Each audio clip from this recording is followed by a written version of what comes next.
we've seen, haven't we, over time and time again, how people have tried to come out and really defend, some might suggest, of course, the disgraceful behaviour of Meghan Markle and Prince Harry. And it never really comes out well, does it? Because clearly, you know, when you look at Gwyneth Paltrow, for instance, she thought, oh, this would be such a hoot if she let the world know that, oh, look, you know, you're being very unkind, and she turned the camera.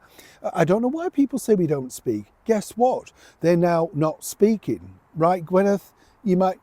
We're right, aren't we, sister? Because the bottom line is, what you thought was a good idea at the time, you're now looking at the backlash. And as I pointed out on numerous videos, time and time again, what you get with Meghan and Harry are problems. And whether that's just enforced in the way that the society sees them, or indeed everything they've done wrong, you know, the nastiness that they've put together, put their families through, all of that sort of stuff. Now, the bigger problem is this.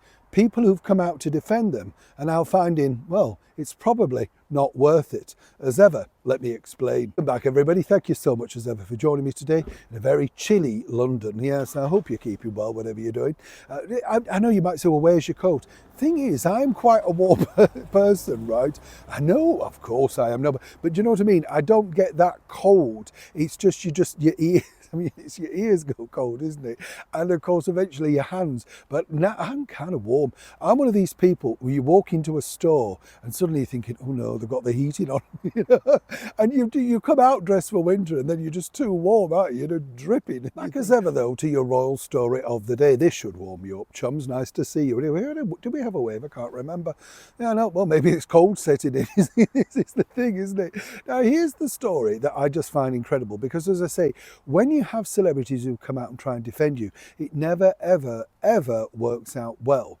Now, the co-star of Meghan Markle in that Little Watch series, Suits, right? Or the former co-star of Meghan Markle in that Little Watch soap sort of thing, Suits, Wendell Pierce, has come out and basically decided to defend her against, he believes, are some personal attacks. And that's truly his prerogative, you know, his sort of thing of, well, yeah, you know, I'm going to defend this woman. And he talks about her grace and elegance and kindness and stuff. Remember, these are actors, right? And, you know, you've got to remember the grace and kindness and everything. You know, where was her grace and kindness when she ripped down her chum, Daniel Martin, the makeup queen? Where was that when he got told off for putting the poster up? Do you remember the video of how he created Meghan's look, right? Oh, yes. The only look she created on him were tears because he couldn't believe the ferocity of the way that was turned around.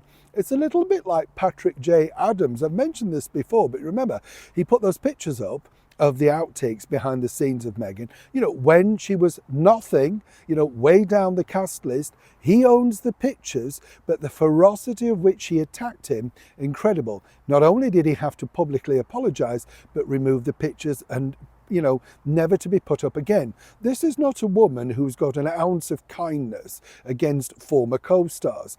Wendell Pierce, right, I met him very briefly. He came over to London a couple of years back now, and he was doing a play over here. And it costs a lot of money, you know, to take a camera crew out and everything like that. And I was told by the channel at the time, you know, they wanted to do this and could you go and do it? And we set it up. And then when we got to the theatre, right, what was interesting was suddenly the PR woman said, oh, by the way, he's not prepared to talk about Suits and he's not prepared to talk about Meghan Markle. Right. So I said, well, what do you mean? And so no. I said, well, look, the only thing he's known in the United Kingdom is Suits. I'm sure he's a nice actor and the play's very sweet, but it means nothing. We need that to handle on. And we'd need to reference Meghan because after all, that was a character, etc. She'd have a word, right? So she had a word. No, he wasn't prepared to do it. So I said, well, okay. And then we'll just pack up and we, you know, oh, no. We very much like, no. I said, look, this is what he's known for. This is why, you know, people think, oh, goodness, you know, but I'm very firm about what we need when we're doing an interview because consequently, who was he? Now, as I said, suddenly he's decided to come out and attack another journalist basically by saying, you do this, you do that. What's interesting is that behind the scenes, apparently other former cast members, right? And there were lots in that, and there were lots in the production suite of Suits. Remember, Meghan herself said there was an 80-person crew. Oh yes, she liked to point that out, remember?